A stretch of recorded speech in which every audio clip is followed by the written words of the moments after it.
Hello, good evening. എല്ലാ പ്രേക്ഷകർക്കും prime ടൈമിലേക്ക് സ്വാഗതം. കഴിഞ്ഞ 2-3 ദിവസങ്ങളായി മനസ്സിന് അത്ര സുഖം പകരുന്ന കാഴ്ചകളല്ല കേരളത്തിൽ നടക്കുന്നത്. നിങ്ങൾക്കറിയാം, നമുക്ക് ഇന്ന് വന്ന ഏറ്റവും ആശ്വാസകരമായ ഒരു കാര്യം ഈ ഷാരോൺ വധക്കേസിൽ 1-ാം പ്രതിയും 3-ാം പ്രതിയും കുറ്റക്കാരാണെന്ന് കോടതി കണ്ടെത്തി. കഷായത്തിൽ വിഷം കലർത്തി ഒരു ചെറുപ്പക്കാരനെ, അതും കൂടെ പ്രണയിച്ച് നടന്ന ഒരാളെ കൊലപ്പെടുത്താൻ ഒരു പെൺകുട്ടി തയ്യാറായി എന്നുള്ളതാണ്. എന്തായാലും ആ ശിക്ഷ നാളെ വിധിക്കും. പ്രൈം ടൈമിലേക്ക് എല്ലാ പ്രേക്ഷകർക്കും സ്വാഗതം.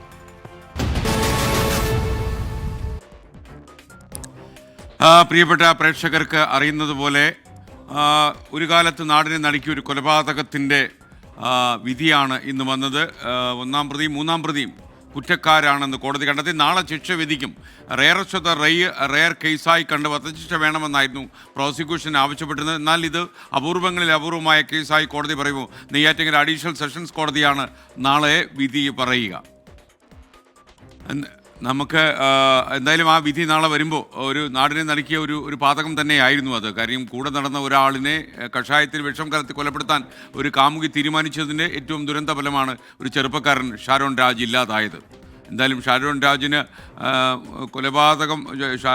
രാജിനെ കൊലപ്പെടുത്താൻ തീരുമാനിച്ച ഈ പെൺകുട്ടിക്ക് എന്ത് ശിക്ഷ കൊടുക്കും കോടതി എന്നുള്ളത് നമുക്ക് നാളെ അറിയാം. എന്നാൽ നമ്മളെ അലട്ടുന്ന മറ്റൊരു പ്രശ്നമായി ഇന്നലെ വന്ന ഒരു കൂട്ടക്കൊലപാതകം, നാടിനെ നടുക്കിയ ചേന്ദമംഗലത്തെ കൊലപാതകം.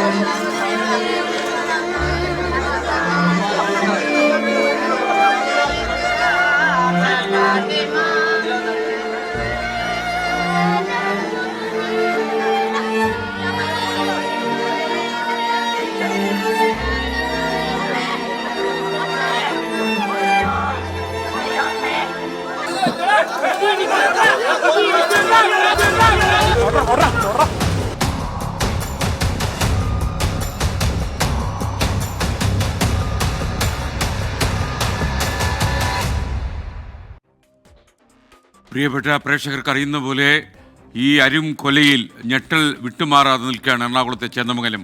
കൊല്ലപ്പെട്ടത് ഒരു കുടുംബത്തിലെ 3 പേർ. അവരുടെ മൃതദേഹം ഇന്ന് സംസ്കരിച്ചു. പൊതുദർശനം നടന്ന കരിമ്പാടത്തെ വീട്ടിൽ അമ്മയെയും അപ്പൂപ്പനെയും അമ്മമ്മയെയും വിനിഷയുടെ കുരുന്നുകൾ അവസാനമായി കണ്ട കാഴ്ച ഏവരുടെയും ഹൃദയം പൊള്ളിച്ചു. വല്ലാത്തൊരു കാഴ്ചയായിരുന്നു അത്.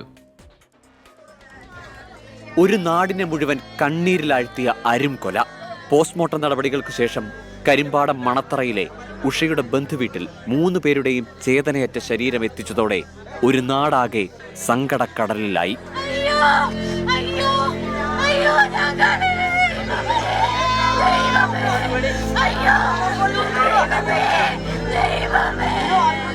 വിനിഷയുടെ ചേതനയറ്റ ശരീരത്തിന് മുന്നിൽ കുരുന്നുകളുടെ നിലവിളി ഹൃദയം നുറുക്കി.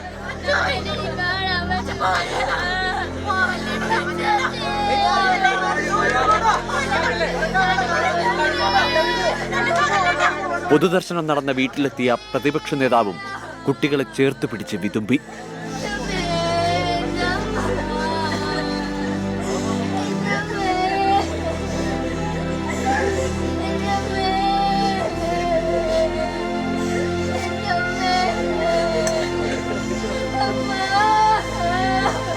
മനസ്സിലേറ്റ ആഘാതത്തിൽ നിന്ന് ഈ കുരുന്നുകളെ എങ്ങനെ കൈപിടിച്ചുയർത്തണമെന്നറിയാതെ വിതുമ്പുകയാണ് ഒരു നാടൊന്നാകെ.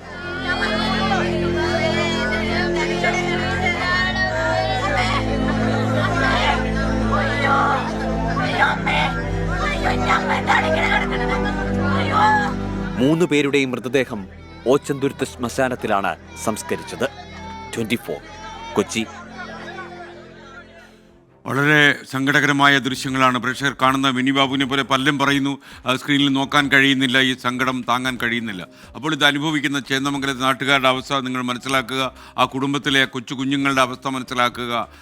ഒരു നാട് മുഴുവൻ തകർന്ന് തരിപ്പണമായി പോയ കാഴ്ചയാണ് ഇന്നലെ രാത്രിയിൽ ഉണ്ടായത്.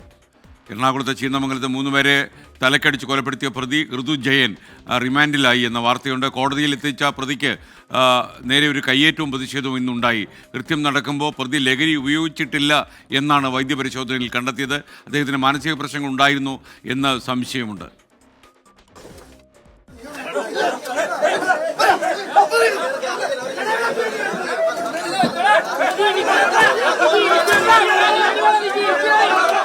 കൊടും കുറ്റവാളിക്ക് നേരെ നാട്ടുകാരുടെ പ്രതിഷേധം സ്വാഭാവികം മാത്രം. 6ഉം 9ഉം വയസ്സുള്ള 2 പിഞ്ചു കുഞ്ഞുങ്ങളുടെ മുന്നിൽ വെച്ചാണ് ഋതു ജയൻ 3 പേരെ തലക്കടിച്ച് കൊലപ്പെടുത്തിയത്. 1 വർഷമായി നീണ്ടുനിന്നിരുന്ന തർക്കമാണ് കൊലപാതകത്തിലേക്ക് നയിച്ചത്. കുറ്റകൃത്യം നടത്തിയ ശേഷം പ്രതിക്ക് യാതൊരു ഭാവഭേദവുമില്ലായിരുന്നു. അവൻ കയ്യുമായിട്ട് വിഷ് ചെയ്ത് ഇങ്ങനെ ഒന്നും സംഭവിക്കാത്ത പോലെ വളരെ കൂളായിട്ട് പോവുകയാണ് ആ സമയത്ത്. അതിനുശേഷമാണ് ഞാൻ ഇവിടെ വന്നത്, ഇവിടെ വരുമ്പോൾ അറിയണത്. പ്രതി ലഹരിക്കടിമയെങ്കിലും കൊലപാതക സമയത്ത് ലഹരി ഉപയോഗിച്ചിട്ടില്ലെന്നാണ് കണ്ടെത്തൽ. ഋതു ജയന്റെ വീട്ടിൽ നടത്തിയ പരിശോധനയിലും ലഹരി വസ്തുക്കൾ പിടികൂടാനായില്ല. എന്തായാലും മെഡിക്കൽ എക്സാമിനേഷനിൽ ഡ്രഗിന്റെ സബ്സ്റ്റൻസ് ഒന്നും ഇല്ല. ഇതുവരെ അറിവിലില്ല അങ്ങനെ ഒരു സംഗതി ഉള്ളതായിട്ട്, അങ്ങനെ എവിടെയെങ്കിലും ഒരു കണ്ടിന്യൂസ് ട്രീറ്റ്മെന്റ് നടത്തിയതായിട്ടൊന്നും നമുക്കറിയില്ല. കൊലപാതകത്തിന് ഉപയോഗിച്ച ബൈക്ക് സ്റ്റിക്കും കത്തിയും സംഭവ സ്ഥലത്ത് നിന്ന് ഫോറൻസിക് വിഭാഗം കണ്ടെത്തി. പ്രതിയെ കസ്റ്റഡിയിൽ വാങ്ങി വിശദമായി തെളിവെടുപ്പ് നടത്താനാണ് പോലീസ് തീരുമാനം. കസ്റ്റഡി അപേക്ഷ നാളെ ഫയൽ ചെയ്യും. എന്താണ് ഈ ചെറുപ്പക്കാരൻ്റെ മനസ്സിലെന്ന് നമുക്കിപ്പോഴും അറിയില്ല. ഇയാൾ മാനസിക പ്രശ്നമുള്ള ആളാണോ അതൊന്നും അറിയാം. എന്തായാലും ഒരു നാടിനെ നടുക്കിയെന്ന് മാത്രമല്ല, ആ കുട്ടികൾക്ക് അമ്മയില്ലാതായി, അച്ഛൻ വളരെ ഗുരുതരാവസ്ഥയിൽ ചികിത്സയിൽ തുടരുകയാണ്. ഇതൊക്കെ കാണുമ്പോൾ നമുക്ക് താങ്ങാൻ കഴിയുന്നില്ല. മറ്റൊരു വാർത്തയിലേക്ക്. ശ്വാസം മുട്ടലിന് നൽകിയ ഗുളികയ്ക്കുള്ളിൽ മുള്ളാണി എന്ന പരാതി ഉയർന്നിരിക്കുന്നു. വിതുര മേമല ഉരുളുകുന്ന് സ്വദേശി വസന്തയ്ക്ക് വിതുര താലൂക്ക് ആശുപത്രിയിൽ നിന്ന് നൽകിയ ഗുളികയിലാണ് മുള്ളാണി കണ്ടെത്തിയത്. ഗുളികയ്ക്കുള്ളിൽ നിന്ന് മുള്ളാണി കണ്ടെടുക്കുന്ന ദൃശ്യങ്ങൾ 24-ന്. മനുഷ്യൻ്റെ ജീവനെ രക്ഷിക്കാനാണോ മനുഷ്യൻ്റെ ജീവൻ എടുക്കാനാണോ ഈ ഗുളിക? കൊച്ചു കുട്ടികൾക്കൊക്കെ വാങ്ങിച്ചു കൊണ്ടുവന്ന് കൊടുത്തിട്ട് രക്ഷിതാക്കൾ ഇതൊന്നും പൊട്ടിക്കാതെ എടുക്കാതെയും കൊടുക്കുന്നതാണ്. എന്റെ ദൈവമേ, ഇതിലിരിക്കുന്ന ആണിയാണ്. സാധാരണ പൊട്ടിച്ചാണ് ഗുളിക തിന്നണത്. എനിക്ക് ആ വെപ്രാണത്തിന്റെ ഇതിൽ ഞാൻ പൊട്ടിക്കാതെ തിന്നതാണ് എനിക്ക് വന്ന അവസ്ഥ. ഇതാണ് ഇതിലിരിക്കുന്ന ആണി. എന്താ അതുപോലെ 2 ഉണ്ട്. ഇനി ഒരെണ്ണം പൊട്ടിക്കാതെ ഇരിക്കണം. അതിൽ ഉണ്ടാന്ന് എനിക്ക് അറിഞ്ഞൂടാ. ഞാൻ കഴിച്ചത് ഉണ്ടാന്നും എനിക്ക് അറിഞ്ഞൂടാ. തിരുവനന്തപുരത്ത് നിന്ന് AV ജയശങ്കർ ചേർന്നു. ജയശങ്കർ, സാധാരണഗതിയിൽ കേട്ടുകേൾവിയില്ലാത്ത ഒരു കാര്യമാണിത്.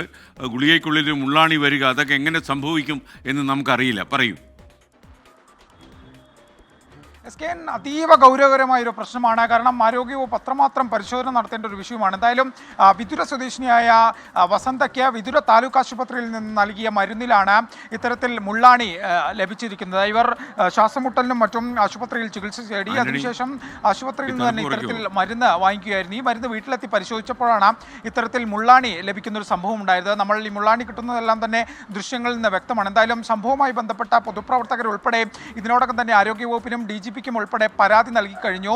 ഈ മുള്ളാണി ഈ മരുന്നിൽ നിന്ന് ലഭിക്കുന്നതിന്റെ ദൃശ്യങ്ങൾ ഉൾപ്പെടെ സമൂഹ മാധ്യമങ്ങളിൽ ഇതിനോടകം പ്രചരിച്ചിട്ടുണ്ട്. ഇതിന് പിന്നാലെ ആരോഗ്യവകുപ്പ് ഉദ്യോഗസ്ഥർ DMAയുടെ മറ്റും നേതൃത്വത്തിലുള്ള സംഘം ഈ വസന്തയുടെ വീട്ടിലെത്തി ഇത്തരത്തിൽ സംഭവവുമായി ബന്ധപ്പെട്ട ചോദ്യങ്ങൾ ചോദിക്കുകയും കാര്യങ്ങൾ മനസ്സിലാക്കുകയും ചെയ്തിട്ടുണ്ട്. എന്തായാലും ആരോഗ്യവകുപ്പ് സംഭവത്തെക്കുറിച്ച് അന്വേഷിക്കുമെന്നാണ് നിലവിൽ ലഭ്യമാകുന്ന വിവരം.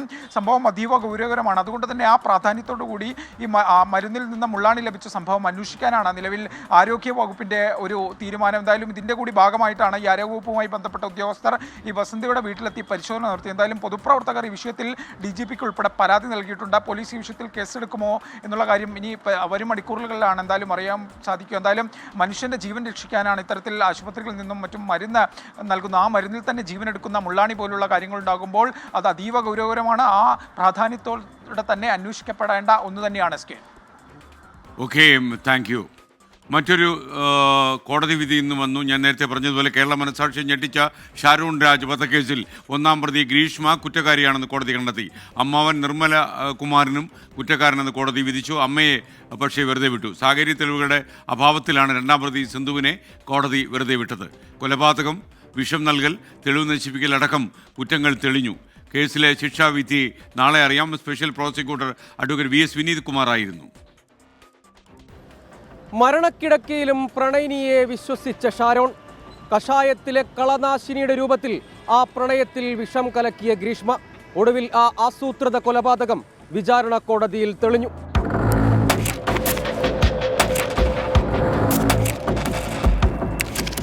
വിഷം കീഴ്പ്പെടുത്തിയ ഷാരോൺ നീണ്ട 11 ദിവസമാണ് വീട്ടിലും ആശുപത്രിയിലും അവശനായി കിടന്നത്. പ്രണയിനി ചതിച്ചുവെന്ന് ഷാരോൺ കരുതിയതേയില്ല. മരണത്തിലേക്ക് നടന്നെടുക്കുന്നതിന് തൊട്ടു മുൻപ് ICUവിൽ വെച്ചാണ് ഷാരോൺ പിതാവിനോട് ഗ്രീഷ്മയാണ് ചതിച്ചതെന്ന് തുറന്നു പറയുന്നത്.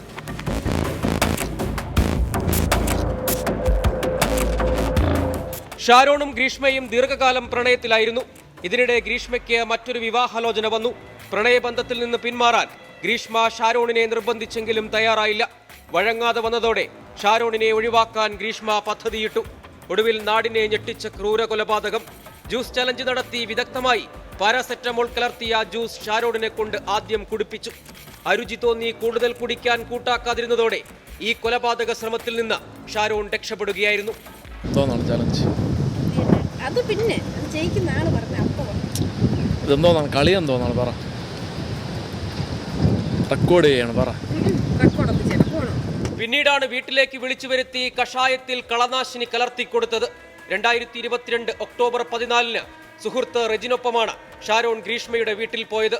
ഇവിടെ വെച്ച് ഗ്രീഷ്മ ഷാരോണിന് മാരക കളനാശിനി കലർത്തിയ കഷായം സ്നേഹം അഭിനയിച്ച് നൽകി. സുഹൃത്തിനൊപ്പം ബൈക്കിൽ മടങ്ങവേ പലതവണ ഛർദ്ദിച്ച ഷാരോൺ ക്ഷീണിതനാവുകയും പിന്നീട് ആശുപത്രിയിൽ എത്തിക്കുകയും ചെയ്തു. വീട്ടിലേക്ക് തിരിച്ചെത്തിയെങ്കിലും ആരോഗ്യസ്ഥിതിയിൽ മാറ്റമില്ലാത്തതിനാൽ വീണ്ടും ചികിത്സ തേടി. ഒടുവിൽ 11ാം ദിവസം മരണത്തിന് കീഴടങ്ങി. മരണകാരണം ഗ്രീഷ്മ കഷായത്തിൽ കലർത്തി നൽകിയ പാരക്വിറ്റ് ഡൈക്ലോറൈഡ് എന്ന കളനാശിനിയാണെന്ന് പിന്നീട് വ്യക്തമായി. ആശുപത്രിയിൽ പ്രവേശിപ്പിക്കപ്പെട്ട ആദ്യ ദിവസം തന്നെ താൻ കുടിച്ച കഷായം ഏതാണെന്ന് ഷാരോൺ ഗ്രീഷ്മയോട് ചോദിച്ചിരുന്നു. പക്ഷേ ഇക്കാര്യത്തിൽ മറുപടിയൊന്നും ലഭിച്ചില്ല. വിഷത്തെക്കുറിച്ച് വ്യക്തതയില്ലാതിരുന്നതും രക്ഷപ്പെടാനുള്ള സാധ്യതയടച്ചു. ഗ്രീഷ്മ നൽകിയ ജ്യൂസും കഷായവും ഷാരോണിന്റെ മരണത്തിലേക്ക് നയിച്ചെന്ന കുടുംബത്തിന്റെ പരാതിയിലെ അന്വേഷണമാണ് ക്രൂര കൊലപാതകത്തിന്റെ ചുരുളഴിച്ചത്.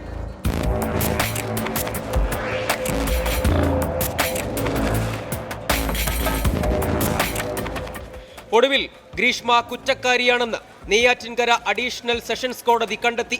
സാഹചര്യ തെളിവുകളുടെ അഭാവത്തിലാണ് അമ്മ സിന്ധുവിനെ വെറുതെ വിട്ടത്. 3ാം പ്രതി അമ്മാവൻ നിർമ്മൽ കുമാർ തെളിവ് നശിപ്പിച്ചെന്ന് കണ്ടെത്തി. പ്രതികൾക്കുള്ള ശിക്ഷ നാളെ വിധിക്കും. പരമാവധി ശിക്ഷ ഉറപ്പാക്കാൻ ശ്രമിക്കുമെന്ന് പറഞ്ഞ special public prosecutor VS Vineeth Kumar അമ്മ സിന്ധുവിനെ വെറുതെ വിട്ടത് ദൃക്സാക്ഷികൾ ഇല്ലാത്തതിനാലെന്ന് പ്രതികരിച്ചു. വിഷം കൊണ്ട് ഉള്ള മരണമാണ് സംഭവിച്ചിരിക്കുന്നത്, കൊലപാതകമാണ് എന്ന ആരോപണം ഉന്നയിച്ചപ്പോൾ തന്നെ വിഷം ശരീരത്തിലോ ആന്തരിക അവയവങ്ങളിലോ വസ്ത്രത്തിലോ ഒന്നും തന്നെ കിട്ടിയിരുന്നില്ല. കാരണം അതൊരു കൊറോസീവ് പോയിസൺ ആണ്.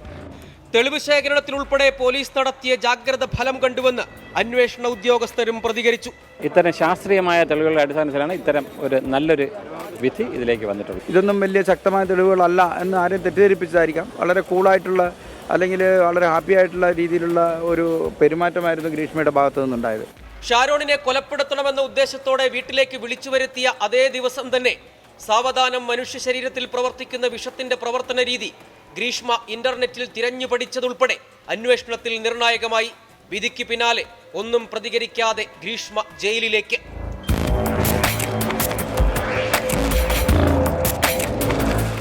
മരണമൊഴിയിൽ ഷാരോൺ ഗ്രീഷ്മയെ പൂർണ്ണമായും തള്ളിപ്പറയാതിരുന്നതും വിഷം നൽകുന്നതിന് ദൃക്സാക്ഷികളില്ലാതിരുന്നതും കേസിൽ വെല്ലുവിളിയായിരുന്നു. എന്നാൽ സാഹചര്യ തെളിവുകൾ, ശാസ്ത്രീയ തെളിവുകൾ, സാക്ഷിമൊഴികൾ എന്നിവ കോർത്തിണക്കുന്നതിൽ പ്രോസിക്യൂഷനും അന്വേഷണ സംഘവും കാട്ടിയ മികവ് കുറ്റവാളിക്ക് ശിക്ഷ ഉറപ്പാക്കി. 1ാം പ്രതിയായ ഗ്രീഷ്മയ്ക്ക് പരമാവധി ശിക്ഷയായ വധശിക്ഷ തന്നെ നൽകണമെന്ന നിലപാടിലാണ് പ്രോസിക്യൂഷൻ. സജോ ദേവസ്യാം, 24, തിരുവനന്തപുരം. എന്തായാലും നെയ്യാറ്റിൻകര അഡീഷണൽ സെഷൻസ് കോടതി പ്രതികൾക്കുള്ള ശിക്ഷ എന്താണെന്ന് നാളെ വിധിക്കും. അപൂർവങ്ങളിൽ അപൂർവമായ കേസായി പരിഗണിച്ച് വധശിക്ഷ കൊടുക്കുമോ, അതോ ഡബിൾ ജീവപര്യന്തം കിട്ടുമോ, അതോ വെറും ജീവപര്യന്തം കിട്ടുമോ എന്നൊക്കെയുള്ള കാര്യം നാളെ നമുക്ക് നെയ്യാറ്റിൻകരയിൽ നിന്ന് അറിയാൻ കഴിയും. എന്തായാലും ക്രൂരമായ ഒരു പാതകം തന്നെയാണ് ഗ്രീഷ്മ ചെയ്തത്. ഷാജി പൊയ്ക്കൽ പറയുന്നത് SK ഇനി ഗുളിക കഴിക്കാൻ തീരുമാനിച്ചാൽ അത് പൊട്ടിച്ച് കഴിക്കേണ്ട അവസ്ഥയാണല്ലോ. മുൻകരുതലുകൾ നല്ലതാണ് എന്നല്ലേ ഈ കാര്യങ്ങളൊക്കെ നമ്മെ ഇപ്പോൾ പഠിപ്പിക്കുന്നത്. അപ്പോൾ പൊട്ടിക്കണേ പൊട്ടിച്ചു, കുഴപ്പമില്ല. ഇനി ഒരു അഭ്യാസ പ്രകടനം. പത്തനംതിട്ടയിൽ പ്ലാവിന് മുകളിൽ കയറി യുവാവിൻ്റെ ആത്മഹത്യാ ഭീഷണി. മറൂർ സ്വദേശി വിനീതാണ് പ്ലാവിന് മുകളിൽ കയറി ആത്മഹത്യാ ഭീഷണി മുഴക്കിയത്. ഫയർഫോഴ്സും പോലീസും ബന്ധുക്കളും അനുനയിപ്പിച്ച് അവസാനം അയാളെ താഴെ ഇറക്കി. ശ്രീജിത്ത് ശ്രീകുമാരൻ പത്തനംതിട്ടയിൽ ചേരുന്നു. ശ്രീജിത്ത്, കുറച്ചു നേരം ഇയാൾ പ്ലാവിന്റെ മണ്ടേ കയറിയിരുന്നോ? SK 2 മണിക്കൂറായി ഈ അഭ്യാസ പ്രകടനം തുടങ്ങിയിട്ട്. ആ 2 മണിക്കൂർ നേരം ബന്ധുക്കളും അതുപോലെ തന്നെ നാട്ടുകാരും ഫയർഫോഴ്സും പോലീസും ഒക്കെ താഴെ തന്നെ കാത്തു നിൽക്കുകയായിരുന്നു. ഒരു വലയെല്ലാം വിരിച്ച് ഇനി എങ്ങാനും താഴത്തേക്ക് വീണ് കഴിഞ്ഞാൽ അത് തടയാൻ ആവശ്യമായ നടപടികളൊക്കെ തന്നെ ചെയ്തിരുന്നു ഫയർഫോഴ്സ്. എന്തായാലും പോലീസ് വളരെ നയത്തിൽ സംസാരിച്ചു. അതുകൂടാതെ വിനീതിന്റെ അമ്മയും സഹോദരിയും അടക്കമുള്ള നാട്ടുകാർ എല്ലാവരും ആ പ്രദേശത്തുണ്ടായിരുന്നു. അവരെല്ലാവരും തന്നെ കുഴപ്പമില്ല, ഇറങ്ങാൻ വേണ്ടി പറഞ്ഞു. കുടുംബ പ്രശ്നമാണ് ഇതിന് കാരണമെന്നാണ് മനസ്സിലാക്കുന്നത്. എന്തായാലും മദ്യലഹരിയിലായിരുന്നു. ഏറ്റവും ഒടുവിൽ അമ്മയോട് സത്യം ചെയ്തു തരണം എന്നൊക്കെ പറഞ്ഞതിന് ശേഷം ഏറ്റവും ഒടുവിൽ അയാൾ താഴെ ഇറങ്ങിയിട്ടുണ്ട്. അയാൾ എന്തായാലും പൂർണ്ണമായ മദ്യലഹരിയിലാണ്. പോലീസും ഫയർഫോഴ്സും എല്ലാവരും ഇപ്പോഴും ആ സ്ഥലത്ത് തന്നെ തുടരുകയാണ്. പത്തനംതിട്ടയിൽ നിന്നുള്ള ഫയർഫോഴ്സ് ടീമാണ് സ്ഥലത്തെത്തിയത്. എന്തായാലും കാര്യമായ കുഴപ്പങ്ങളില്ല. അഭ്യാസ പ്രകടനം 2 മണിക്കൂർ നീണ്ടു എന്ന് മാത്രമേ ഉള്ളൂ. ആളെ താഴെ ഇറക്കിയിട്ടുണ്ട്. ഓക്കെ, ഇനി മറ്റേ മദ്യത്തിന്റെ കട്ട് വിടുമ്പോൾ കാര്യം ചോദിക്കാം നമുക്ക്. ഓക്കെ, ആൾക്കാർ ഇതുപോലെ ഒരു മരത്തിന്റെ മണ്ടേ കയറുന്ന ഭീഷണിപ്പെടുത്തി ഫയർഫോഴ്സിനും പോലീസിനും വല്ലാതെ ജോലിയാകും. അല്ലെങ്കിൽ തന്നെ അവർക്ക് സമയം കിട്ടുന്നില്ല. അതിൻ്റെ കൂടെയാണ് ഈ മരത്തിന്റെ മണ്ടേ കയറ്റം. മറ്റൊരു വാർത്തയിലേക്ക്, 2 രാഷ്ട്രീയ ചേരിയിലുള്ള നേതാക്കൾ തമ്മിലുള്ള കൃത്യമായ ഒരു കൂടിക്കാഴ്ചയ്ക്ക് റിനൈ മെഡിസിറ്റി ഇന്ന് സാക്ഷ്യം വഹിച്ചു. കലൂർ സ്റ്റേഡിയത്തിലെ നൃത്തപരിപാടിയുടെ ഉദ്ഘാടന വേദിയിൽ നിന്ന് വീണ് ഗുരുതരമായി പരിക്കേറ്റ ഉമാ തോമസ് MLA കാണാൻ മുഖ്യമന്ത്രി പിണറായി വിജയൻ ഇന്ന് ആശുപത്രിയിലെത്തി. എല്ലാവരും തന്നെ ചേർത്ത് പിടിച്ചെന്ന് ഉമാ തോമസ് പറഞ്ഞപ്പോൾ നാടാകെ ചേർന്ന് നിന്നു എന്നായിരുന്നു മുഖ്യമന്ത്രിയുടെ മറുപടി.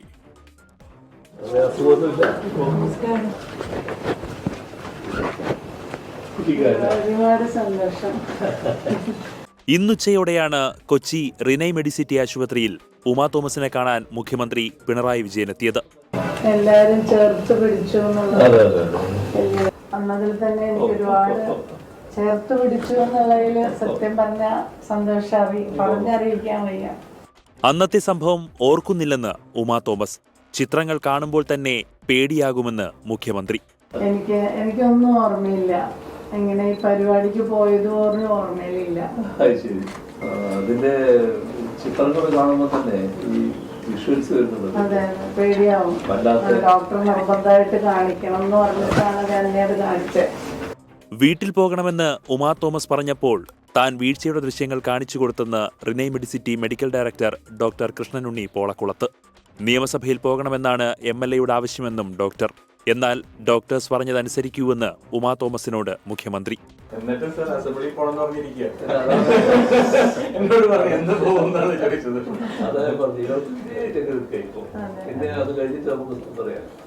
കഴിഞ്ഞ ദിവസം ICUവിൽ നിന്ന് മാറ്റിയ ഉമാ തോമസ് MLA നടന്നു തുടങ്ങിയ ദൃശ്യങ്ങളും പ്രതീക്ഷയേകുന്നതാണ്. ഇങ്ങനെ ഒരു കരുതലുണ്ടല്ലോ, അത് തന്നെ എനിക്ക് ആശ്വാസം.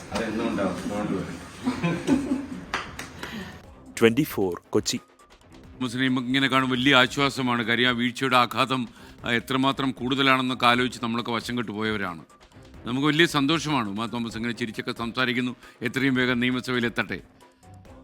മുഖ്യമന്ത്രി ഉമാ തോമസ് MLA സന്ദർശിച്ചത് വളരെ പോസിറ്റീവായിട്ടുള്ളൊരു സന്ദേശമാണ് കൊടുക്കുന്നത്. രാഷ്ട്രീയമായ അഭിപ്രായ വ്യത്യാസങ്ങൾക്ക് അകലെയാണ് മനുഷ്യത്വം എന്നുള്ളത് ഇന്ന് അദ്ദേഹം കാണിച്ചു കൊടുത്തു. പക്ഷേ ചിലരുടെ കാര്യം അങ്ങനെയായിരുന്നില്ല. ഈ സന്ദർശനത്തിലും രാഷ്ട്രീയ വൈരം കലർത്തിയ നിരവധി സൈബർ അക്രമങ്ങൾ ഉണ്ടായി എന്ന് വല്ലാതെ അലോസരപ്പെടുന്നതാണ് ഇത്തരക്കാരുടെ പ്രതികരണങ്ങൾ. നേരത്തെ ഉമാ തോമസ് ഗുരുതരാവസ്ഥയിൽ ആശുപത്രിയിൽ പ്രവേശിപ്പിക്കപ്പെട്ടപ്പോഴും ഇത്തരത്തിൽ മനുഷ്യത്വമില്ലാത്ത കുറേ സൈബർ ആക്രമണം നമ്മൾ കണ്ടു. കൊച്ചിയിൽ നിന്ന് വിഷ്ണു സുരേഷ് നമുക്കൊപ്പം ചേരുകയാണ്. വിഷ്ണു, നമ്മുടെ നാട്ടിൽ യാതൊരു ദൈവമില്ലാത്ത കുറേ ജന്മങ്ങൾ നമുക്ക് ചുറ്റുമുണ്ട് എന്ന് തെളിയിക്കുന്നതാണ് ഇന്ന് ഈ പിണറായി ഉമാ തോമസിനെ സന്ദർശനത്തിന് ശേഷം അതിന് താഴെ കണ്ട ചില കമൻറ്റുകൾ. എസ്കേൻ, ആ ദൃശ്യങ്ങൾ കാണുമ്പോൾ നമുക്ക് വലിയ ആശ്വാസവും സന്തോഷവും ഒക്കെ ആയിരുന്നു. ദാ ഉമാ തോമസ് തിരിച്ചു വരുന്നു എന്നുള്ളൊരു സന്ദേശം ആ ദൃശ്യത്തിലുണ്ട്. മുഖ്യമന്ത്രി അടക്കം അല്ലെങ്കിൽ രാഷ്ട്രീയ ഭേദമന്യേ എല്ലാവരും ഉമാ തോമസിനെ ചേർത്ത് പിടിക്കുന്നു. ഉമാ തോമസ് തിരിച്ചു വരണമെന്ന് ആഗ്രഹിക്കുന്നു. അതെല്ലാമാണ് ആ ദൃശ്യത്തിലൂടെ, ആ സന്ദർശനത്തിലൂടെയൊക്കെ പുറത്തു വന്ന സന്ദേശം. പക്ഷേ ചില ആളുകൾക്ക് അങ്ങനെയല്ല. അതിലും അവർ രാഷ്ട്രീയം കാണുകയാണ്. മുഖ്യമന്ത്രിയുടെ സന്ദർശനത്തെ അതിമോശമായി വലിയ രീതിയിലുള്ള വിമർശനങ്ങൾ ഉന്നയിക്കുന്നു. ഒരുപക്ഷെ കേട്ടാൽ ഇറക്കുന്ന ഭാഷയിലുള്ള കമൻറ്റുകളൊക്കെയാണ് നമ്മുടെ ആ വീഡിയോക്കടിയിൽ പോലും പോസ്റ്റ് ചെയ്യപ്പെട്ടിരിക്കുന്നത്. വളരെ രാഷ്ട്രീയ ലാക്കോടുകൂടി അദ്ദേഹത്തിൻ്റെ പിൽക്കാലങ്ങളൊക്കെ പരാമർശിച്ചുകൊണ്ട് വളരെ മോശമായ രീതിയിലാണ് ഈ സന്ദർശനത്തെ അവരെടുക്കുന്നത്. നേരത്തെ ഉമാ തോമസ് ആശുപത്രിയിലാകുന്ന ഘട്ടത്തിൽ ഉമാ തോമസ് നേരത്തെ നടത്തിയ പരാമർശങ്ങളുമായി ബന്ധപ്പെട്ടൊക്കെ ഈ ഇടത് സൈബർ ഗ്രൂപ്പുകളിലെ ആളുകൾ അവർ ഈ ബെഡ്രിഡനായി കിടക്കുമ്പോൾ പോലും അവരെയും ആക്രമിച്ചിരുന്നു. അതായത് ആളുകൾക്കൊരു മാറ്റവും സംഭവിക്കുന്നില്ല. ഈ ബോബി ചെമ്മണ്ണൂരൊക്കെ നമ്മുടെ മുമ്പിൽ ഒരു ഉദാഹരണമായി ഉണ്ട്. നിങ്ങൾ എവിടെ ഇരുന്ന് ഇത്തരത്തിലുള്ള മോശം കമൻറ്റുകൾ ഇട്ടാലും മോശം സൈബർ ആക്രമണങ്ങളൊക്കെ നടത്തിയാലും നിങ്ങളെ പിടികൂടുമെന്നൊരു ഉദാഹരണം കഴിഞ്ഞിട്ട് 2-3 ദിവസമേ ആയുള്ളൂ. പക്ഷേ അതൊന്നും കൊണ്ട് ഇവിടുത്തെ ആളുകൾ പഠിച്ചിട്ടില്ല. അവർക്ക് മുഖ്യമന്ത്രി ആയാലും ഉമാ തോമസ് ആയാലും ഇപ്പോൾ KK രമയാണെങ്കിലും ഹണി റോസ് ആണെങ്കിലും ഒന്നും ഒരു പ്രശ്നമില്ല. ഞങ്ങൾ അധിക്ഷേപിക്കൽ ഇങ്ങനെ തുടരുകയും ചെയ്യും. ഞങ്ങൾക്ക് ഈ നല്ല കാര്യങ്ങളിൽ നന്മ കണ്ടെത്തുന്നതിന് ഒരു താല്പര്യവുമില്ല. ഞങ്ങൾക്കതിൽ കണ്ടെത്താൻ മറ്റ് ചിലതുണ്ട്. രാഷ്ട്രീയ വ്യത്യാസമുണ്ട്, കൊടിയുടെ നിറമുണ്ട്, അത്തരം കാര്യങ്ങളൊക്കെയാണ് ഞങ്ങൾക്ക് താല്പര്യം. അതുമായി ബന്ധപ്പെട്ട് എങ്ങേയറ്റത്തെ മോശം ഭാഷയിൽ ഞങ്ങൾ വിമർശിക്കുമെന്നൊക്കെ പറയുകയാണ് അവർ. അത്തരക്കാർക്ക് എതിരെ പറയാനുള്ള ഒറ്റ കാര്യം മാത്രമാണ്, നിങ്ങൾ ഈ ബോബി ചെമ്മണ്ണൂരിൻ്റെ അവസ്ഥയൊക്കെ കാണുക.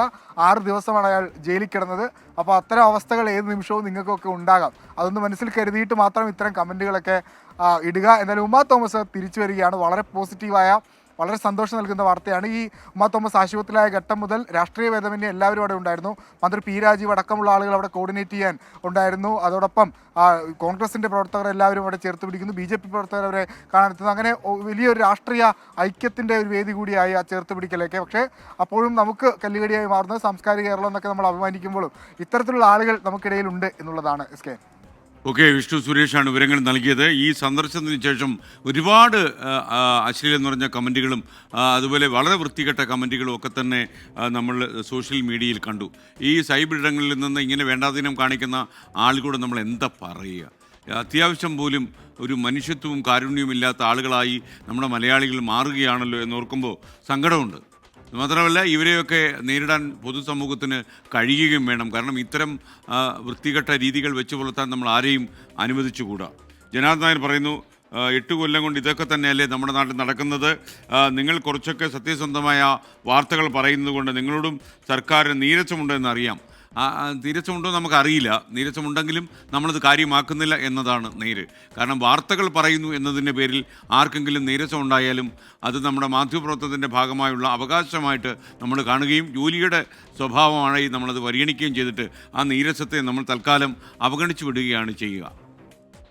എന്തായാലും ഇന്ന് വന്ന ഏറ്റവും പ്രധാനപ്പെട്ട വാർത്ത, അതുപോലെ നമുക്ക് പശ്ചിമേഷ്യയെക്കുറിച്ച് പറയുമ്പോഴെല്ലാം അക്രമത്തിൻ്റെ കാര്യങ്ങൾ മാത്രമേ പറയാനുള്ളായിരുന്നു. ഗസയിൽ സമാധാനം അരികെയാണ് എന്ന വാർത്ത വരുന്നുണ്ട്. വെടിനിർത്തൽ കരാറിന് ഇസ്രയേൽ യുദ്ധകാര്യ ക്യാബിനറ്റിൻ്റെ അംഗീകാരം ലഭിച്ചു. തടവുകാരെ ഈ ഞായറാഴ്ച മുതൽ മോചിപ്പിച്ചു തുടങ്ങുമെന്ന് ഇസ്രയേൽ പ്രധാനമന്ത്രി ബെഞ്ചമിൻ നെതന്യാഹു അറിയിച്ചു. പശ്ചിമേഷ്യയിൽ കൊല്ലപ്പെട്ട കുട്ടികളും അമ്മമാരും അല്ലാത്തവരൊക്കെ ഒരുപാടാണ്. അവർക്ക് മുന്നിലൂടെ ഒരു നല്ല വസന്തം പിറക്കാൻ പോകുന്നു എന്നറിയുമ്പോൾ നമുക്ക് മാത്രമല്ല ലോകത്തെ എല്ലാ രാജ്യങ്ങളും ആശ്വാസത്തിൻ്റെ വഴിയിലാണ്. വെടിനിർത്തൽ കരാർ അംഗീകരിച്ച ഇസ്രയേൽ യുദ്ധകാര്യ മന്ത്രിസഭാ യോഗം തുടർ നടപടികൾക്കായി സമ്പൂർണ്ണ മന്ത്രിസഭയെ ചുമതലപ്പെടുത്തി. ഉടൻ മന്ത്രിസഭ ചേർന്ന് കരാറിന്മേൽ വോട്ടെടുപ്പ് നടത്തും. ജൂതന്മാരുടെ ആരാധനാ ദിനമായ സാബത്ത് ദിനം ആചരിച്ചു തുടങ്ങുന്നതിന് മുൻപ് പൂർണ്ണ മന്ത്രിസഭ ചേർന്ന് തീരുമാനമെടുക്കുമെന്ന് ഇസ്രയേൽ പ്രധാനമന്ത്രി ബെഞ്ചമിൻ നെതന്യാഹുവിന്റെ ഓഫീസ് വാർത്താക്കുറിപ്പിൽ വ്യക്തമാക്കി. കരാറിലെ എല്ലാ വ്യവസ്ഥകളും യുദ്ധകാര്യ ക്യാബിനറ്റ് ചർച്ച ചെയ്തതായും നെതന്യാഹു അറിയിച്ചു. ഹമാസ് ബന്ദികളാക്കിയ 33 പേരെയാണ് ആദ്യം മോചിപ്പിക്കുന്നത്. ഇവരുടെ ബന്ധുക്കളെ ഇസ്രയേൽ ഭരണകൂടം ഇക്കാര്യം അറിയിച്ചു. വെടിനിർത്തൽ കരാറുമായി ബന്ധപ്പെട്ട തടസ്സങ്ങൾ പരിഹരിച്ചതായി ഹമാസും വ്യക്തമാക്കി. ഇതോടെ 15 മാസം നീണ്ട യുദ്ധത്തിന് അന്ത്യമാകുമെന്ന പ്രതീക്ഷയിലാണ് ലോകം. വെടിനിർത്തൽ പ്രഖ്യാപിച്ചതിനു ശേഷം ഇസ്രയേൽ ഗസയിൽ നടത്തിയ ആക്രമണത്തിൽ 28 കുട്ടികളടക്കം 113 പേർ കൊല്ലപ്പെട്ടു. International desk 24. മറ്റു വാർത്തകളിലേക്ക് നമ്മൾ കടക്കുന്നു. കുറുവ മോഷണ സംഘത്തിൽ ഇനി പിടിയിൽ കിട്ടാനുള്ളത് 5 പേരാണെന്ന് പോലീസ്. എല്ലാ പോലീസ് സ്റ്റേഷനിലേക്കും കുറുവ സംഘങ്ങളുടെ ചിത്രങ്ങൾ എത്തിച്ചു കഴിഞ്ഞു. മോഷ്ടാക്കളെ പിടികൂടാൻ കേരള തമിഴ്നാട് പോലീസ് പൂർണ്ണ സജ്ജമെന്ന് ആലപ്പുഴ SP ME മോഹനചന്ദ്രൻ പറയുന്നു. ഈ ഓപ്പറേഷന് ശേഷം ഇവിടുന്ന് വിട്ടുപോയ ആളുകൾ, അങ്ങനത്തെ കുറച്ച് ആളുകളൊക്കെ വെരിഫൈ ചെയ്തതിൻ്റെ ഭാഗമായിട്ടാണ് പിന്നീട്. കാരണം അതിലൊരു കുറച്ചുകൂടി പേര് 4-5 പേരും കൂടി ആക്റ്റീവായിട്ട് പാർട്ടിസിപ്പേറ്റ് ചെയ്തു എന്നുള്ളത് മനസ്സിലായിരുന്നു. അതിൻ്റെ ഭാഗമായിട്ടുള്ള ലേറ്റസ്റ്റ് ക്യാച്ചാണ്, ഓഫ് ലൈറ്റ് ആയിട്ടുള്ള ക്യാച്ചാണ് ഇപ്പോൾ ഈ 2 പേര്, നാഗരാജും കറുപ്പയ്യും. ആലപ്പുഴയിൽ നിന്ന് മനീഷ് മഹിബാൽ തത്സമയം ചേരുന്നു. മനീഷ്, പ്രൈം ടൈമിലേക്ക് സ്വാഗതം.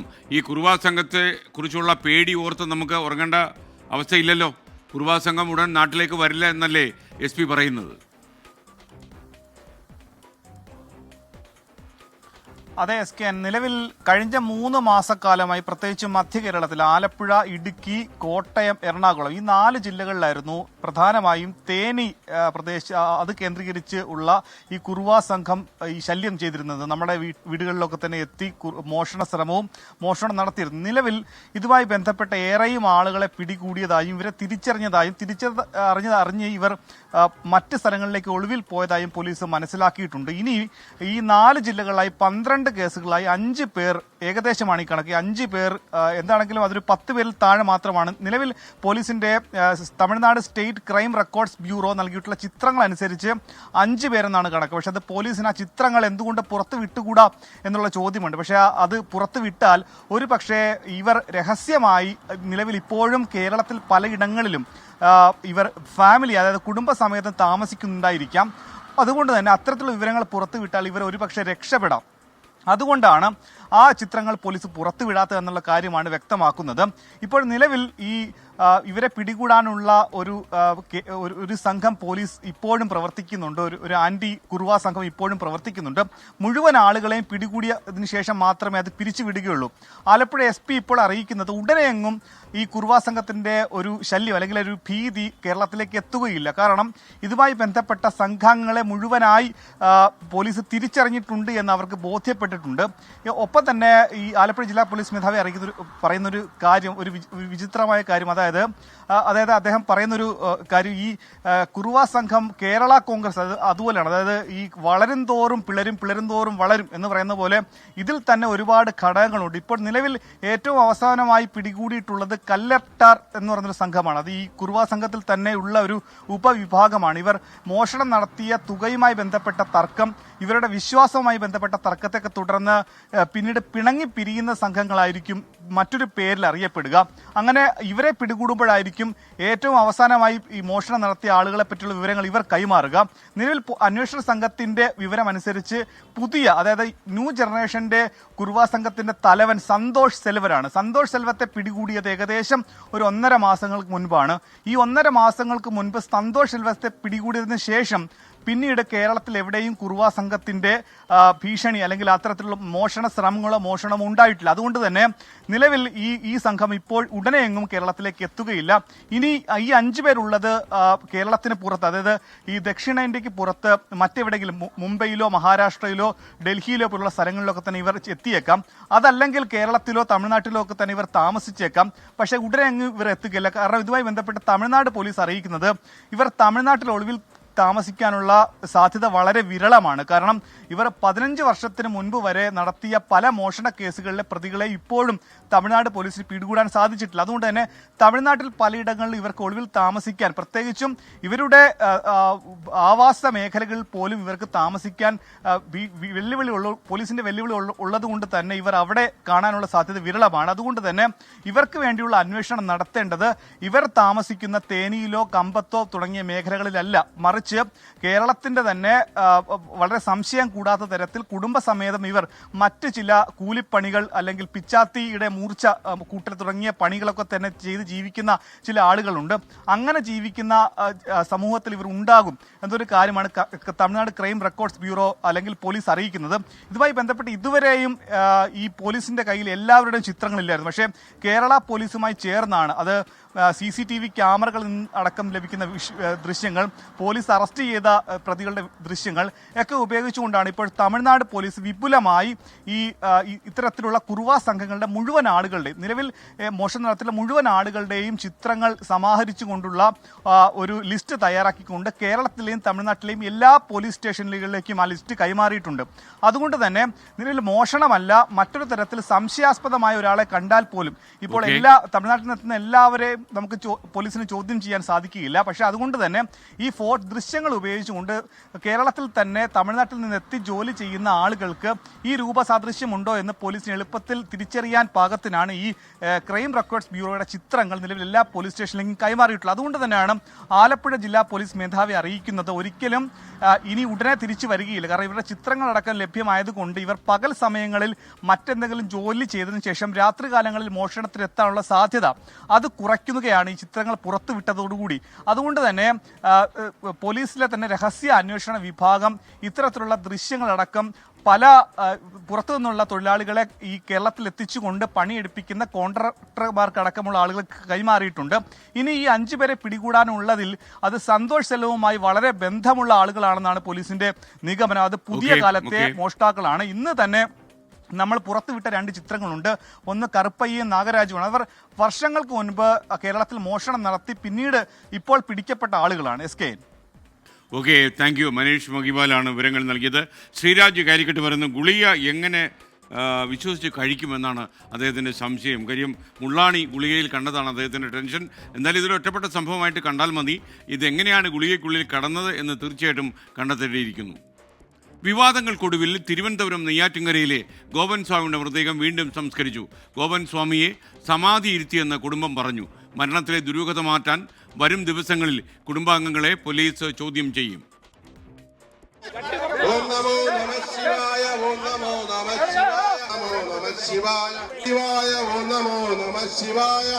കഴിഞ്ഞ ദിവസം മൃതദേഹം പുറത്തെടുക്കാൻ പൊളിച്ചുമാറ്റിയ കല്ലറയ്ക്ക് പകരം കുറച്ചുകൂടി വലിയ കല്ലറയാണ് ഒരുക്കിയത്.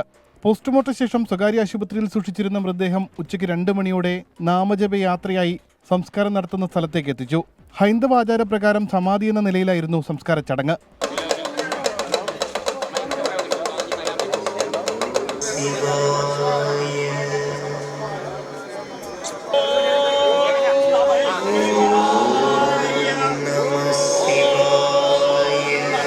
ചെങ്കൽ ക്ഷേത്രത്തിലെ സ്വാമിമാർ ചടങ്ങുകൾക്ക് നേതൃത്വം നൽകി.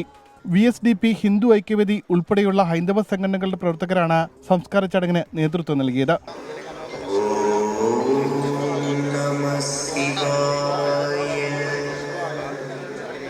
കേസിലെ ദുരൂഹത മാറ്റാനുള്ള പോലീസ് അന്വേഷണം തുടരും. വരും ദിവസങ്ങളിൽ കുടുംബാംഗങ്ങളെ പോലീസ് ചോദ്യം ചെയ്യും. ആദ്യ സംസ്കാര ചടങ്ങുകൾക്ക് സാക്ഷിയായിരുന്ന കുടുംബാംഗങ്ങളുടെ മൊഴിയിൽ വൈരുദ്ധ്യമുണ്ടായിരുന്നു. ഇതും പരിശോധിക്കും. ആന്തരിക അവയവങ്ങളുടെ രാസപരിശോധനാ ഫലത്തിന്റെ അടിസ്ഥാനത്തിലായിരിക്കും പോലീസിന്റെ കൂടുതൽ നടപടികൾ. 24 തിരുവനന്തപുരം. പ്രേക്ഷകർക്ക് വീണ്ടും സ്വാഗതം. പ്രൈം ടൈം തുടരുകയാണ്. PP നൗഫൽ പറയുന്നു, 24 അന്ധവിശ്വാസം പ്രോത്സാഹിപ്പിക്കുന്നുണ്ടോ? ഒരിക്കലുമില്ല. അന്ധവിശ്വാസം പ്രോത്സാഹിപ്പിക്കാൻ നമ്മൾക്ക് താല്പര്യമില്ലെന്ന് മാത്രമല്ല, അത് നമ്മുടെ സമൂഹത്തിൽ കരണീയമല്ല. ശാസ്ത്രബോധം വളർത്തുകയാണ് നമ്മുടെ പ്രഖ്യാപിത ലക്ഷ്യം. അതേസമയം വിശ്വാസികളെയോ അല്ലെങ്കിൽ വിശ്വാസങ്ങളെ മുറിവേൽപ്പിക്കാൻ നമ്മൾ ഉദ്ദേശിക്കുന്നുമില്ല. മറ്റൊരു വാർത്തയിലേക്ക്. മുണ്ടക്കൈ ചൂരൽമല ഉരുൾപൊട്ടൽ ദുരന്തബാധിതരുടെ പുനരധിവാസത്തിനുള്ള ടൗൺഷിപ്പുകൾ 1 വർഷം കൊണ്ട് പൂർത്തിയാക്കുമെന്ന് ഗവർണറുടെ നയപ്രഖ്യാപന പ്രസംഗം. കേന്ദ്ര നയങ്ങൾ സംസ്ഥാനത്തിന് സാരമായ സാമ്പത്തിക വെല്ലുവിളികൾ ഉണ്ടാക്കിയെന്ന് നയപ്രഖ്യാപന പ്രസംഗത്തിൽ ഗവർണർ പറഞ്ഞു. കേരള നിയമസഭയിൽ ഗവർണർ രാജേന്ദ്ര വിശ്വനാഥ് ആർലേക്കറുടെ ആദ്യ നയപ്രഖ്യാപന പ്രസംഗത്തോടെ 15ാം നിയമസഭയുടെ 13ാം സമ്മേളനത്തിന് ഇന്ന് രാവിലെ തുടക്കമായി. ഗവർണർ രാജേന്ദ്ര വിശ്വനാഥ് ആർലേക്കറുടെ കേരള നിയമസഭയിലെ ആദ്യ നയപ്രഖ്യാപനമായിരുന്നു ഇന്ന് നടന്നത്. സർക്കാരിന്റെ നയങ്ങളും നിലപാടുകളും വ്യക്തമാക്കുന്ന പ്രസംഗം വയനാട് പുനരധിവാസം സമയബന്ധിതമായി പൂർത്തിയാക്കുമെന്ന് ഉറപ്പു നൽകുന്നു. My government is committed to rehabilitating all those affected by the Mepadi landslide by ensuring the completion of the township within 1 year. സംസ്ഥാനം നേരിടുന്ന സാമ്പത്തിക വെല്ലുവിളികളെക്കുറിച്ചും നയപ്രഖ്യാപന പ്രസംഗത്തിൽ പരാമർശമുണ്ട്.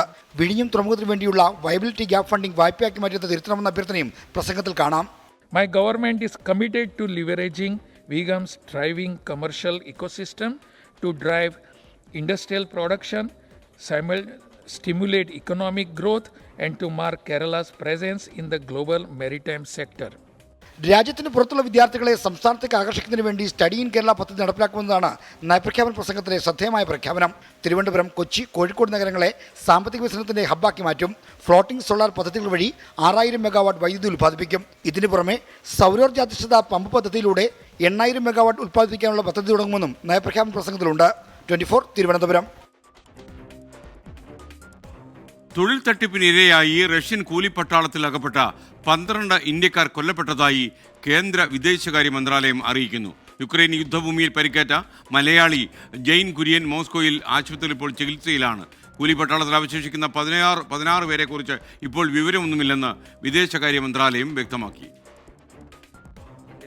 സൈനിക സഹായികൾ എന്ന പേരിൽ യുക്രൈനെതിരെ യുദ്ധം ചെയ്യാനായി റഷ്യൻ കൂലിപ്പട്ടാളത്തിലേക്ക് റിക്രൂട്ട് ചെയ്യപ്പെട്ട ഇന്ത്യക്കാരിൽ 12 പേർ ഇതിനകം കൊല്ലപ്പെട്ടതായി കേന്ദ്ര വിദേശകാര്യ മന്ത്രാലയ വക്താവ് രൺധീർ ജസ്വാൾ സ്ഥിരീകരിച്ചു. It was a very unfortunate death. We conveyed condolences to the family.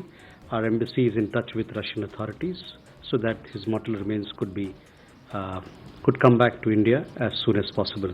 കൂലിപ്പട്ടാളത്തിൽ അവശേഷിക്കുന്ന 18 പേരിൽ 16 പേരെക്കുറിച്ച് വിവരമില്ലെന്നും വിദേശകാര്യ മന്ത്രാലയം അറിയിച്ചു. യുദ്ധത്തിനിടെ തൃശൂർ സ്വദേശിയായ വിനിൽ ബാബു കൊല്ലപ്പെടുകയും ഒപ്പമുണ്ടായിരുന്ന ജെയിനിന് പരുക്കേൽക്കുകയും ചെയ്തതിന് പിന്നാലെയാണ് കേന്ദ്ര വിദേശകാര്യ മന്ത്രാലയത്തിന്റെ വിശദീകരണം. ജെയിൻ മോസ്കോയിൽ ചികിത്സയിലാണ്. 126 പേർ റഷ്യൻ കൂലിപ്പട്ടാളത്തിൽ ചേർന്നതായാണ് വിദേശകാര്യ മന്ത്രാലയത്തിന്റെ കൈവശമുള്ള വിവരം. ഇതിൽ 96 പേരെ തിരികെ ഇന്ത്യയിലെത്തിച്ചു. ഇന്ത്യൻ പൗരന്മാർ ആക്രമണത്തിനിരയായ പശ്ചാത്തലത്തിൽ റഷ്യൻ കൂലിപ്പട്ടാളത്തിൽ ശേഷിക്കുന്ന ഇന്ത്യക്കാരുടെ മോചനം വേഗത്തിലാക്കാൻ റഷ്യയോട് ആവശ്യപ്പെട്ടതായും വിദേശകാര്യ മന്ത്രാലയം അറിയിച്ചു. 24 ഡൽഹി. ഇനി ശബരിമലയിലെ ഇന്നത്തെ ചടങ്ങുകൾ. സൈക്കിൾ പ്യൂർ അഗർബത്തി ശരണം സന്നിധാനം സമർപ്പിക്കുന്നത് അഗർബത്തി എന്നാൽ സൈക്കിൾ.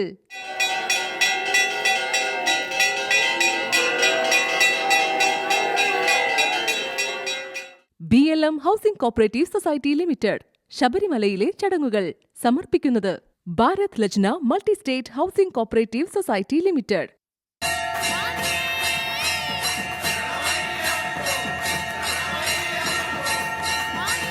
ഇനി ഇന്നത്തെ വാർത്ത പകൽ സമയം വന്നുപോയ വാർത്തകളിലൂടെ.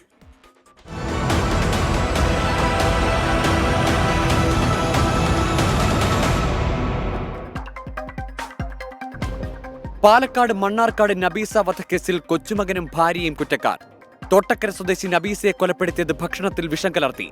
ബഷീറിനും ഭാര്യ ഫസീലയ്ക്കും നാളെ ശിക്ഷ വിധിക്കും. ബി അശോകിനെ തദ്ദേശ സ്വയംഭരണ പരിഷ്കരണ കമ്മീഷനായി നിയമിച്ചതിൽ സർക്കാരിന് തിരിച്ചടി. നിയമനം ചോദ്യം ചെയ്ത് ബി അശോക് സമർപ്പിച്ച അപ്പീലിൽ സ്റ്റേ അനുവദിച്ച് കേന്ദ്ര അഡ്മിനിസ്ട്രേറ്റീവ് ട്രൈബ്യൂണൽ. കോട്ടയം പാലായിൽ 9ാം ക്ലാസ്സുകാരന്റെ നഗ്നദൃശ്യങ്ങൾ പ്രചരിപ്പിച്ചെന്ന് പരാതി. സഹപാഠികൾ ബലം പ്രയോഗിച്ച് നഗ്നദൃശ്യം പകർത്തിയെന്ന് പിതാവ്. പോലീസിൽ പരാതി നൽകി കുടുംബം. അടിയന്തര റിപ്പോർട്ട് തേടി മന്ത്രിമാരായ വി ശിവൻകുട്ടിയും വീണ ജോർജും. കണ്ണൂർ എരഞ്ഞോളിയിൽ ആംബുലൻസിന്റെ വഴി തടഞ്ഞ് കാർ യാത്രികൻ. ഹൃദയാഘാതമുണ്ടായ രോഗിയെ കൃത്യസമയത്ത് ആശുപത്രിയിൽ എത്തിക്കാനായില്ല. മട്ടന്നൂർ സ്വദേശി റുഖിയയ്ക്ക് ദാരുണാന്ത്യം. കാർ ഡ്രൈവറിനായി അന്വേഷണം ഊർജിതം. സ്പേസ് എക്സ് സ്റ്റാർഷിപ്പിന്റെ പരീക്ഷണ പറക്കൽ പരാജയം. വിക്ഷേപിച്ച് 8 മിനിറ്റിനുള്ളിൽ കമ്മ്യൂണിക്കേഷൻ സംവിധാനം നഷ്ടമായി. അപകടം ഒഴിവാക്കാൻ ആകാശത്ത് വെച്ച് തന്നെ പൊട്ടിത്തെറിപ്പിച്ചു. അന്താരാഷ്ട്ര ബഹിരാകാശ നിലയത്തിന് പുറത്ത് നടന്ന സുനിത വില്യംസ്. 6.5 മണിക്കൂർ നടന്നെന്ന് സ്ഥിരീകരിച്ച് നാസ. ബഹിരാകാശ നിലയത്തിന് പുറത്തിറങ്ങിയത് 7 മാസത്തിനിടെ ഇതാദ്യം. ഭൂമി അഴിമതി കേസിൽ മുൻ പ്രധാനമന്ത്രി ഇമ്രാൻഖാനെയും ഭാര്യയെയും ശിക്ഷിച്ച് പാക് കോടതി. ഇമ്രാൻഖാന് 14 വർഷം തടവ് ശിക്ഷ. ഭാര്യ ബുഷ ബീബിക്ക് 7 വർഷം തടവ്. പ്രൈം ടൈം അതിൻ്റെ അവസാന ഘട്ടത്തിലേക്ക് കടക്കുകയാണ്. അതിനുമേ റെമി ഒരു യൂട്യൂബ് സന്ദേശം അയച്ചിരിക്കുന്നു. എൻ്റെ മകൻ ഇന്ന് മിസ്സിംഗ് ആണ്. നിങ്ങളെ കോൺടാക്ട് ചെയ്യാനുള്ള നമ്പർ ഒന്ന് കാണിച്ചാൽ നന്നായി. സ്ക്രീനിൽ ഇപ്പോൾ ഞാൻ നമ്പർ കാണിച്ചു തരാം. ആ നമ്പറിലേക്ക് നിങ്ങൾ ഫോൺ വിളിച്ച് അറിയിച്ചാൽ നമുക്ക് തീർച്ചയായിട്ടും വാർത്ത കൊടുക്കാം. അതേസമയം നിങ്ങൾ ചെയ്യേണ്ട കാര്യം എന്താണെന്ന് ചോദിച്ചാൽ അടുത്ത പോലീസ് സ്റ്റേഷനിൽ വിവരം അറിയിച്ച് അവിടെ ഒരു പരാതി കൊടുക്കണം. ആ പരാതിയുടെ കോപ്പി സബ് ഇൻസ്പെക്ടർ സീലോടെ നമുക്ക് അയച്ചു തന്നാൽ മാത്രമേ നമുക്ക് ഈ മിസ്സിംഗ് കേസ് പ്രസിദ്ധപ്പെടുത്താൻ പറ്റൂ. ഇപ്പോൾ സ്ക്രീനിൽ കാണുന്ന വാട്സപ്പ് നമ്പർ നിങ്ങൾ അയച്ചാൽ മതി. 6235968937. പ്രേക്ഷകർക്ക് ബന്ധപ്പെടാനും ദൃശ്യങ്ങൾ അയക്കാനും വാർത്തകൾ നൽകാനുമുള്ള ഒരു കോമൺ നമ്പറാണിത്.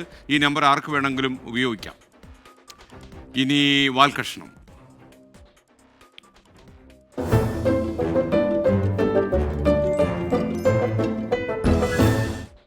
ഒന്നാം പിണറായി സർക്കാരിൻ്റെ കാലത്ത് ബ്രൂവറി അനുവദിക്കാനുള്ള തീരുമാനം വിവാദമായി. അത് അപ്പോൾ പിൻവലിച്ചു. എന്നാൽ വീണ്ടും ബ്രൂവറി നൽകാനുള്ള സംസ്ഥാന സർക്കാർ തീരുമാനം വിവാദത്തിലേക്ക് നീങ്ങുന്നതായി വാർത്ത.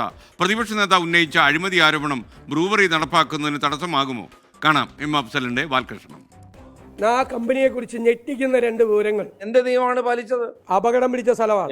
എന്താ പ്രശ്നം? എന്താ CPM-ന് പണം ഉണ്ടാക്കാനുള്ള ഒരു മാർഗമായിട്ട് വേണം ഇതിനെ കാണാൻ. അഴിമതിയാണ്. ഒന്ന് നിർത്തി പ്രശ്നമാക്കണ്ടേ? അങ്ങനെയാണെങ്കിൽ എന്തുകൊണ്ട് ടെൻഡർ വിളിച്ചില്ല? ഇതാണ് കമ്പനിയുടെ പശ്ചാത്തലം. അല്ല, നിങ്ങൾ അടികൂടണ്ട. എന്താ പ്രശ്നം? എന്താ? പാലക്കാട് കഞ്ചിക്കോട് പുതിയ മദ്യനിർമ്മാണ യൂണിറ്റ് തുടങ്ങാൻ ഒയാസിസ് എന്ന് പറയുന്ന മധ്യപ്രദേശിലെ ഒരു കമ്പനിക്ക് കൊടുത്തതായി കഴിഞ്ഞ ദിവസത്തെ മന്ത്രിസഭാ യോഗം തീരുമാനിച്ചു. അപ്പൊ അത് നടത്തൂലല്ലേ? പുതുതായി ഡിസ്റ്ററി ബ്രൂവറി അനുവദിക്കാനുള്ള ഗവൺമെന്റ് തീരുമാനം പിൻവലിക്കണം. അപ്പൊ കോൺഗ്രസിലെ മുഖ്യമന്ത്രി ചർച്ചയൊക്കെ തൽക്കാലം അവിടെ നിർത്തിയിട്ട് രണ്ടാളും കൂടെ ഇത് തടയാൻ ഒരുമിച്ച് ഇറങ്ങാൻ തീരുമാനിച്ചു അല്ലേ? അല്ലെ അതും ഉണ്ടല്ലോ, രണ്ടും ഉണ്ടല്ലോ. അല്ലത് നടത്തൂലെന്ന് വെറുതെ പറഞ്ഞിട്ട് കാര്യമില്ലല്ലോ, ഒരു ന്യായം വേണ്ടേ? എങ്ങനെയാണ് ഈ കമ്പനി സെലക്ട് ചെയ്യപ്പെട്ടത് എന്ന് വ്യക്തമല്ല. അല്ല, അങ്ങനെ പരത്തി അങ്ങനെ പറഞ്ഞിട്ട് കാര്യമൊന്നുമില്ല, പോയിന്റ് ആയിട്ട് പറയും. ഈ കമ്പനിക്ക് മാത്രം അപേക്ഷ വാങ്ങി അവർക്ക് ഇൻ പ്രിൻസിപ്പിൾ അപ്രൂവൽ കൊടുത്തു എന്ന് പറഞ്ഞാൽ it is a favouritism, nepotism and amounts to corruption. ഇല്ലാത്ത ആരോപണങ്ങൾ എന്റെ മേൽ പടച്ചുണ്ടാക്കിയാലുണ്ടല്ലോ. എന്നാൽ ഉള്ളത് തന്നെ പറയാം. കണ്ണൂരിലെ ചാരായ ലേലത്തിൽ നിങ്ങൾ നടത്തിയ ക്രമക്കേടുകൾ. രാജേഷ് ചേട്ടാ, നിങ്ങൾ കുറ്റി അടിച്ചിട്ടില്ല, അപ്പൊ ഇവർക്ക് സമരം തുടങ്ങാനുള്ള സമയമായോ? എന്റെ ശ്രദ്ധ വന്നിട്ടില്ല, പരിശോധിക്കാം. അല്ല, നിങ്ങൾ ഒരു പരിശോധന ഇല്ലാതെ ആരോടും മിണ്ടാതെ നൈസായിട്ട് തുടങ്ങാനുള്ള പരിപാടി എന്നാണ് ഇവര് പറയുന്നത്. എക്സ്ട്രാ ന്യൂട്രൽ ആൽക്കഹോൾ കേരളത്തിൽ ഉൽപ്പാദിപ്പിക്കും എന്ന കാര്യം കഴിഞ്ഞ വർഷത്തെ മദ്യനയത്തിൽ പ്രഖ്യാപിച്ച കാര്യമാണ്. അത് ശരി, പിന്നെ ഇപ്പൊ എന്താ പ്രശ്നം? അങ്ങനെയാണെങ്കിൽ എന്തുകൊണ്ട് ടെൻഡർ വിളിച്ചില്ല? അല്ലെങ്കിൽ ടെൻഡർ ഒന്നും വിളിച്ചില്ലേ? ആരോ അറിയാത്തതിലുള്ള ചെറിയൊരു വിഷമം ഇവർക്കുണ്ടോ എന്നൊരു സംശയമുണ്ട്. അപ്പൊ നിങ്ങളിത് എല്ലാവരും ഒന്ന് അറിയിക്കണ്ടേ? കഴിഞ്ഞ വർഷത്തെ മദ്യനയത്തിൽ .24 പാര 24 ഇക്കാര്യം വ്യക്തമായി പറഞ്ഞിട്ടുണ്ട്. ആ നയത്തിനനുസരിച്ച് നടപടിയിലേക്കാണ് സർക്കാർ കടന്നിട്ടുള്ളത്. നയം വ്യക്തമാണ് സതീഷ് ചേട്ടാ. 26 വർഷമായി ഒരു നയത്തിന്റെ ഭാഗമാണ് മദ്യനിർമ്മാണ യൂണിറ്റുകൾക്ക് അനുമതി കൊടുക്കരുതെന്ന്. ആ നയം മാറ്റം ആരോരും അറിയാതെ രഹസ്യമായിട്ടാണ് ഇത് നൽകിയിരിക്കുന്നത്. ഒരു ഭാഗത്ത് ഈ പച്ചൻ തനിച്ച്, മറുഭാഗത്ത് കുന്നേൽ മത്തച്ഛനും കടയാടിക്കാരും. വല്ലാത്തൊരു ചോരത്തിളപ്പിലാ പിള്ളേര്. കേട്ടില്ലേ? ടെൻഡർ വിളിക്കാത്തോണ്ട് ഇതിൽ പങ്കെടുക്കാനുള്ള ആർക്കോ ഇതിൽ പങ്കെടുക്കാൻ കഴിയാത്തതിലുള്ള ഒരു വിഷമം ഇവർക്ക് ഉണ്ടോ എന്ന് ചെറിയൊരു സംശയമുണ്ട്. അപ്പൊ ഓരെയും കൂടി നിങ്ങൾ വിളിക്കണ്ടേ? അല്ല, ഇത് പേത ഈ കമ്പനി വലിയ അനുഭവ സമ്പത്തുള്ള ഒരു സ്ഥാപനം അപേക്ഷിച്ചു, എല്ലാ പരിശോധനകളും നടത്തി, അവർക്ക് എല്ലാ നിയമവും അനുസരിച്ച് ഇത് ആരംഭിക്കുന്നതിനുള്ള പ്രാരംഭാനുമതിയാണ് മന്ത്രിസഭ നൽകിയിട്ടുള്ളത്. സതീഷ് ചേട്ടാ, ഫസ്റ്റ് ക്ലാസ് കമ്പനി അത്ര. ആ കമ്പനിയെ കുറിച്ച് ഞെട്ടിക്കുന്ന 2 വിവരങ്ങൾ ഞങ്ങൾ പറയാൻ ആഗ്രഹിക്കുന്നു. നിങ്ങൾ പറഞ്ഞോളി, എല്ലാവരും ഞെട്ടാൻ റെഡിയാണ്. ഒന്ന്, ഈ കമ്പനി ആണ്, ഇവരുടെ ഉടമകളാണ് ഡൽഹി മദ്യവിവാദത്തിൽ ഉൾപ്പെട്ടിട്ട് അറസ്റ്റ് ചെയ്യപ്പെട്ടിട്ടുള്ളവരാണ് ഇതിന്റെ ഉടമകൾ. ഡൽഹിയിലെ കുപ്രസിദ്ധമായ മദ്യവിവാദ ലിക്കർ സ്കാമുമായി ബന്ധപ്പെട്ട് അറസ്റ്റ് ചെയ്യപ്പെട്ടിട്ടുള്ള ആളാണ്. അപ്പൊ അതൊന്നും ഈ മന്ത്രി അറിഞ്ഞിട്ടില്ലേ? രാജേഷ്, ഇത് എന്ത് പറ്റിയതാണ് എന്റെ ചോദ്യം. ഇപ്പൊ ഒന്നും പറ്റിയിട്ടില്ല.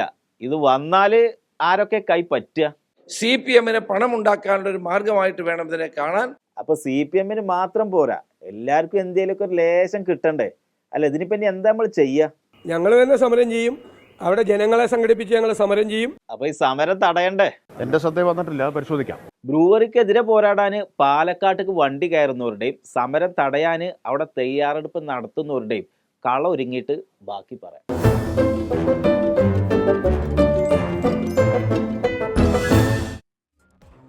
ബാലകൃഷ്ണത്തിന്റെ ഈ എപ്പിസോഡോടെ ഇന്നത്തെ പ്രൈം ടൈം അവസാനിക്കുന്നു.